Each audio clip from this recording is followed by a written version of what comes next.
이 정동영 통일부 장관이 북한 우라늄 농축 시설 위치로 구성 핵시설을 언급하자 미국이 대북 정보에 대한 제공을 공유를 중단을 했는데요. 그러자 정 장관은 이미 미국 전략국제문제연구소 CSIS 연구소의 보고서에서 예전에 공개된 정보라면서 기밀이 아니다 이렇게 밝혔는데 그런데 이 CSIS 측에서 직접 반박하고 나섰습니다. CSIS 빅터치 한국 석좌가 자신의 X를 통해서 정 장관의 해명글을 공유하면서 사실관계를 바로잡는다. 구성 핵시설에 대한 보고서를 작성한 적이 없다. 이렇게 밝힌 건데요. 이렇게 직접 나서서 입장을 밝힌 거 굉장히 이례적이다. 이런 분석이 나오고 있습니다. 이 모습 좀 어떻게 보셨어요? 네, 우선은 이재명 대통령이 최근에 이스라엘에 대한 이제 이제 공격도 약간 X에서 이제 좀 하지 않았습니까? 그래서 굳이 이렇게 미국과 이렇게 다툼을 하는 모습이 굉장히 좀 자주 보이는 것 같아요. 이란에 대해서도 이제 두둔하고 그래서 그런 부분이 참 외교적으로 이제 성급한 이제 발언들이 특히 이제 여당에서 많이 나오고 있지 않나 이런 생각이 듭니다. 네. 일단은 CSIS의 그 석좌 연구원이 이렇게 직접 의견을 표명한 것은 굉장히 이례적인 거고 뭐 지금 2016년에 작성된 해당 보고서가 여론에 지금 많이 돌고 있는데 정말 그 구성이라는 그 해당 지역, 구성시 용덕동이라는 해당 지역에 대한 언급은 없는 게 팩트예요. 그런데 구성시 영덕동이라는 곳에서 핵실험이 있었다라고 하는 것은 2003년 7월부터 계속해서 언론과 국회에서도 언급이 되긴 했거든요. 근데 문제가 되는 것은 정동영 장관이 구성시 용덕동에서 우라늄 농축 시설이 있고 그 농축률까지 90%에 도달한다는 그 구체적인 정보를 지금 제공했기 때문에 공개했기 때문에 지금 문제가 되는 부분이거든요. 2003년 7월 달에도 당시에 이제 고영구 그 국정원장이 국회 출석해가지고 용덕동에서 핵실험, 그러니까 고폭 실험이 있었고 그 고폭 실험에 따라서 우리도 대비해야 된다는 발언을 했다가 당시에 국회 정보위원회 위원장이 그 고폭 실험에 대한 사실은 국가기밀 2급에 준하는 정말 기밀 사항이다. 그래서 고발해야 된다는 취지로 공방이 오가기도 했었습니다. 그에 따르면 지금 이렇게 우라늄 농축의 농축도를 구체적으로 언급한 것은 좀 매우 적절하지 않은 거라고 좀 보여지거든요. 이게 뭐 정동영 장관의 어떤 대북 이 지식에 대한 지적 허용 때문인지 모르겠습니다만 이 관행사고로는 지금까지 장관이 이렇게 국회에서 질의를 받았었을 때 그것은 의원님 나중에 저희가 별도로 보고 드리겠습니다라는 그런 조치를 취해야 되는데 그런 모습이 아닌 모습으로 지금 이런 사건이 벌어진 것 같거든요. 매우 안타깝고 더 나아가서 대통령도 여기서 기싸움을 할 것이 아니라 불법 사항이 있으면 정확하게 헤아려 보겠다. 다만 미국 측에서도 너무 민감하게 받아들여지지 않았으면 좋겠다라는 좀 완만한 메시지를 내야 되는데 뭔가 애초부터 아무런 잘못이 없는 것처럼 나아가는 것은 좀 국제 한미 양국 간의 관계에서 좀 좋지 않은 영향을 끼칠 것이라는 생각이 듭니다. 네, 정동영 장관에 대한 경질 요구가 좀 계속해서 나오고 있는 상황인데 이재명 대통령 아까 전에도 말씀해 주셨듯이 직접 나서서 정동영 장관을 옹호하고 있습니다. 앞으로 한미 관계가 좀 악화의 일로를 걷지 않을까 이런 우려도 나오고 있는데 어떻게 보세요? 그렇습니다. 그러니까 그리고 이 외교 한미 관계 이제를 말씀하셨는데 이제 특히 이런 북한, 이란 이런 국가는 미국에서 rogue state라고 합니다. 불량 국가라는 표현을 씁니다. 네. 근데 왜인지 모르겠지만 이재명 대통령은 이 북한이나 이란을 뭔가 두둔하는 자꾸 발언을 하고 있어요. X에. 그래서 과연 이것이 대한민국의 외교에 도움이 되는 것인가. 그래서 그런 좀 근본적인 노선을 완전히 잘못하고 있는 그런 생각이 듭니다. 지금 뭐 전작권 환수 주장도 그렇고 이번에 이 그 정동영 장관의 사고도 그렇고 대통령으로서 해야 될 일은 정확한 통계와 자료에 따라서 구분하고 판단해야 되는 건데 정동영 장관의 주장은 아무런 잘못이 없다. 저것이 어떻게 기밀의 어떤 정보의 유출이냐, 그 정책 설명이지라고 하는 것을 두둔한다면 지금까지 수십 년 동안 한미 상호 방위 조약에 따라서 정보를 제공했었던 미국에 대한 전 예의도 아닐 뿐더러 어쨌든 우리나라가 대치국가 아닙니까? 휴전국가이면서도 우리나라의 총부리를 겨누고 있는 국가가 지금 버젓이 존재하고 있기 때문에 우리는 정보를 취합해가지고 대비를 해야 되고 그 대비에 따른 막대한 지금 국방비가 좀 쏟아지고 있는데 너무나 무책임한 발언이 아닌가 싶습니다. 네, 지금 정보 공유도 끊겼잖아요. 안보 공백에 굉장히 우려가 되는 상황이죠. 그러니까요. 이게 고도의 정찰 자산을 통해 가지고 뭐 매월 단위 혹은 뭐 분기상으로 50페이지에서 100페이지 정도의 어떤 정보를 제공받았는데 이런 일들이 있으니까 그 정보 제공이 안 되는 거고 거기 문제는 그럼 우리도 정보를 끊겠다라고 지금 나서고 있어요. 근데 우리나라가 제공하는 미국 측에 제공하는 정보 양이 많겠습니까? 아니면 우리가 제공받는 양이 많겠습니까?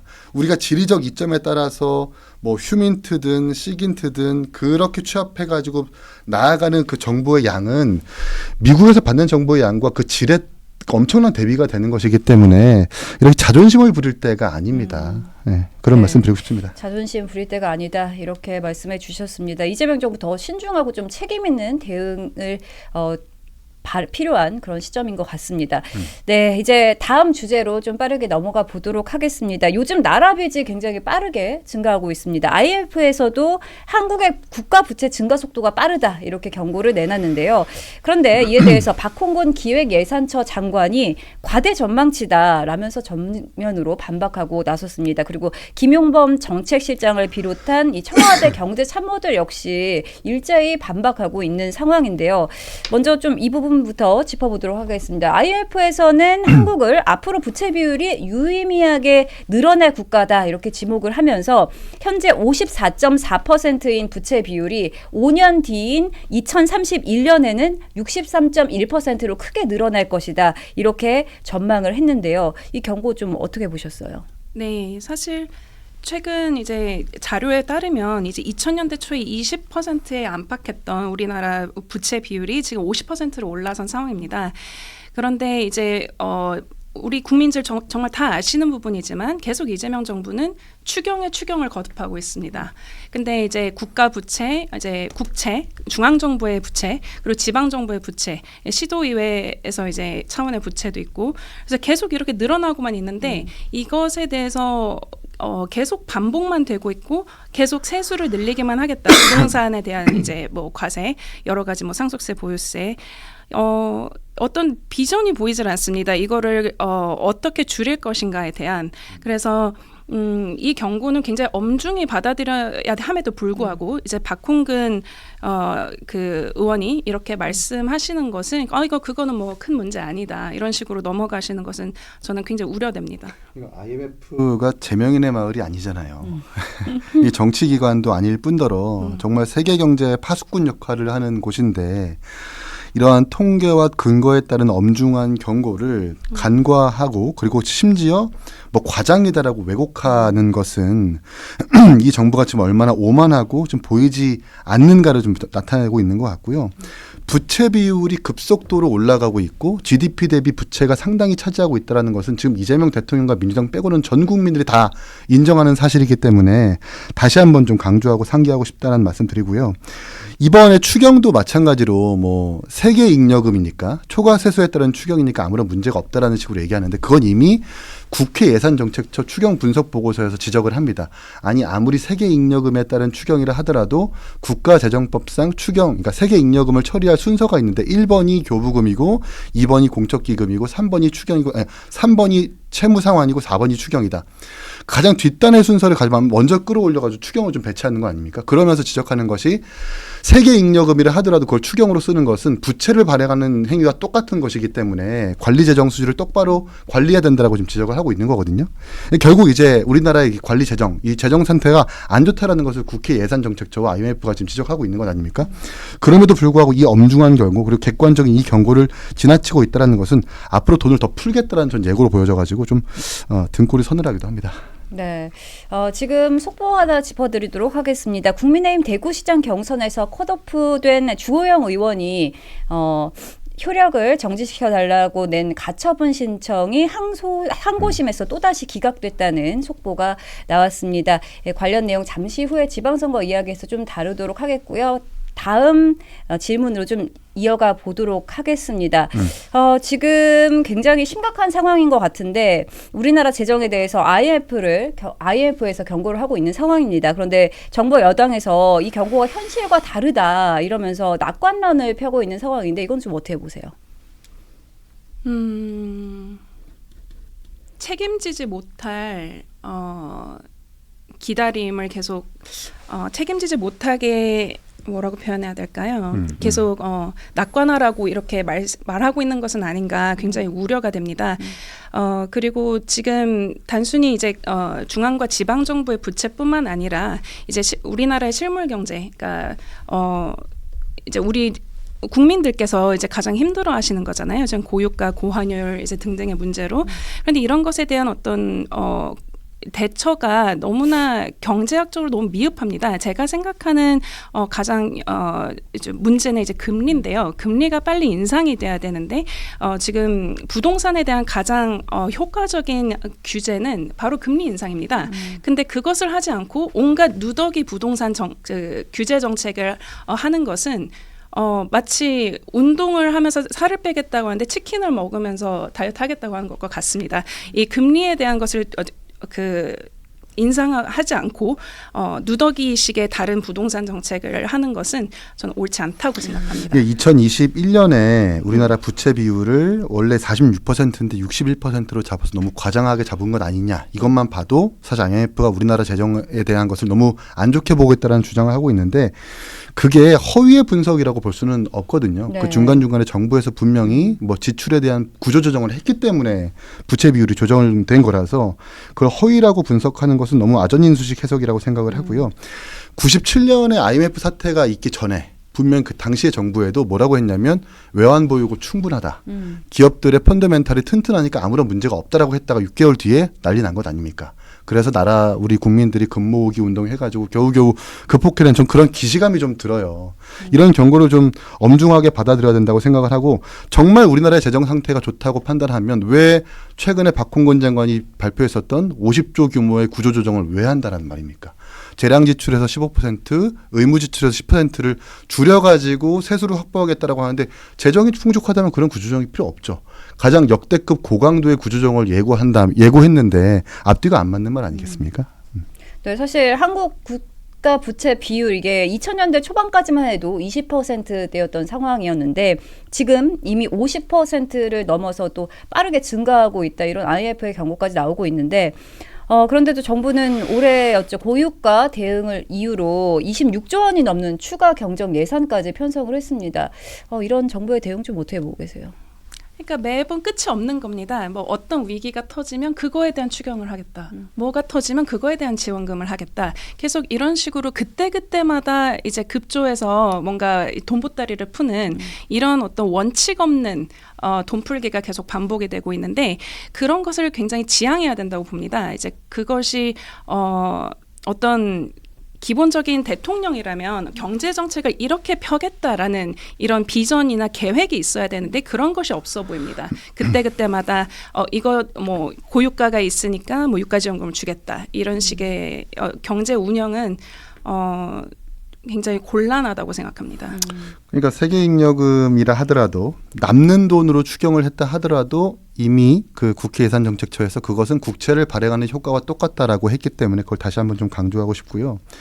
지금 가계부채, 기업부채, 정부부채를 모두 합한 국가 총부채가 6,500조를 넘어섰다고 해요. 이 국제결제은행에서 발간한 자료를 보면 지난해 3분기 말에 비금융 부문 빚이 6,500조 5,800억이라는데 이게 문제는 가계부채는 줄어드는 추세인데 정부의 부채는 계속해서 늘어가는 추세고 이제 5,500조에서 6,000조까지 도달하는 그 부채의 증가량은 한 4, 5년 정도 걸렸다라는 거예요. 근데 6,000조에서 6,500조로 그렇게 껑충 뛰는 그 기간은 1년밖에 안 걸렸답니다. 그러니까 최근에 부채를 굉장히 많이 지금 발행하고 있다라는 얘기고 게다가 지금 시중에 좀 돈을 많이 뿌리고 있다라는 얘기거든요. 이런 상황에서 이렇게 통계와 지표들이 얘기해주고 있는데 그래서 IMF도 비기축통화국 중에 11개국 중에 가장 높게 그리고 빨리 지금 부채가 늘어나고 있다는 것을 우리 모두가 알고 있는데 정부만 지금 부정하고 있는 것 같아서 좀 안타깝고 유감스럽다는 말씀드립니다. 네, 이렇게 정부가 계속해서 돈을 좀 풀고 있는 상황인데 실물 경제는 점점 더 얼어붙고 있는 상황입니다. 내수는 위축되고 자영업은 벼랑 끝이다 이런 말이 나올 정도로 굉장히 심각한 상황인데요. 이런 상황에서도 이렇게 낙관론을 펴는 게 맞는지 혹시나 이 위기 신호를 좀 놓쳤다가 더욱더 큰일이 벌어지는 거 아닌지 이런 우려가 나올 수밖에 없어요. 어떻게 보세요? 네, 맞습니다. 그래서 우선은 저는 그 유가 지금 현재는 고유가가 문제인데 그 환율을 잘 관리했다면 그 유가에 대한 타격도 더 적었을 것입니다. 이 경제라는 것은 모든 거시경제 지표는 연결되어 있습니다.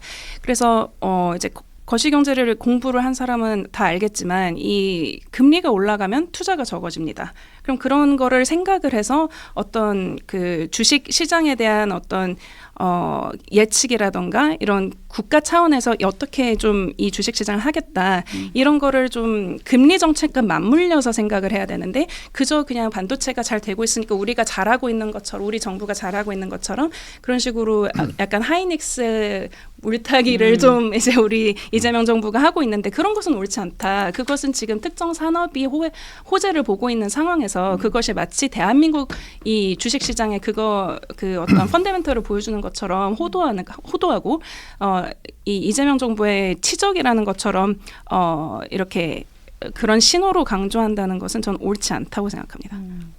네, 말씀해 주셨듯이 정부가 요즘 반도체 수출 호조를 들어서 경제가 회복되고 있다 이렇게 강조하고 있는 상황이거든요. 어떻게 보세요?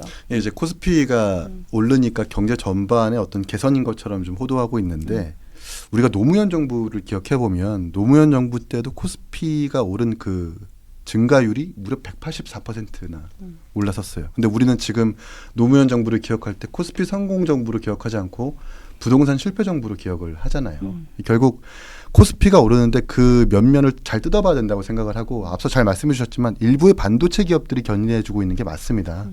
나머지의 기업들의 펀더멘털 내지는 기업의 어떤 환경들이 잘 개선되어 가지고 경제 전반에 대한 어떤 체력들이 튼튼해졌다라고 판단할 수 없는 거거든요. 게다가 환율은 엄청나게 오르고 있고 뭐 원화 가치는 지금 페소보다 더 빠른 속도로 하락하고 있다라는 지금 평가가 나오고 있는 만큼 이 일부의 코스피 수치만 보고 경제 전반이 개선됐다라고 하는 것은 정말 이거야말로 아전인수식 해석이고요.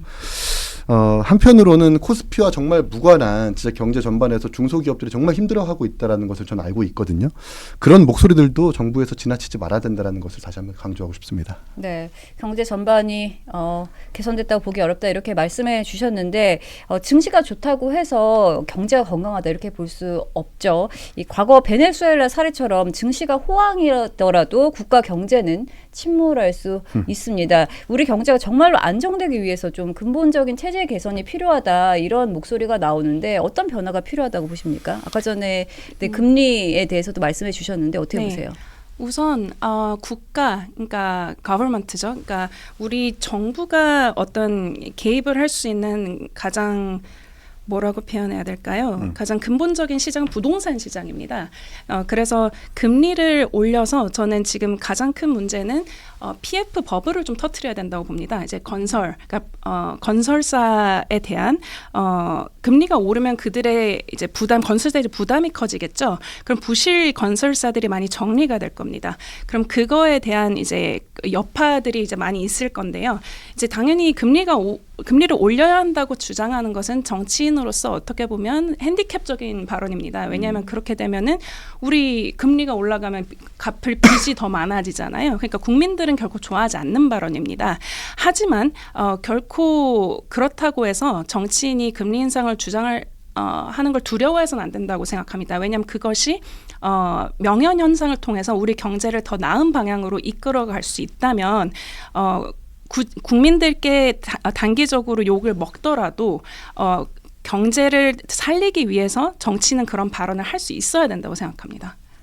그러니까 뭐 부채를 잘 관리하는 것도 방법일 수 있겠고 네. 또 그리고 뭐 시중에 돈을 풀지 않는 방법도 당연히 우리가 강조할 수 있는 부분이 있는 것 같고 또 부동산도 정치적으로 좀 해석하지 말라라는 우리가 요구를 할 수 있지만 좀 민의의 어떤 여론의 민심들을 좀 들으셨으면 좋겠어요.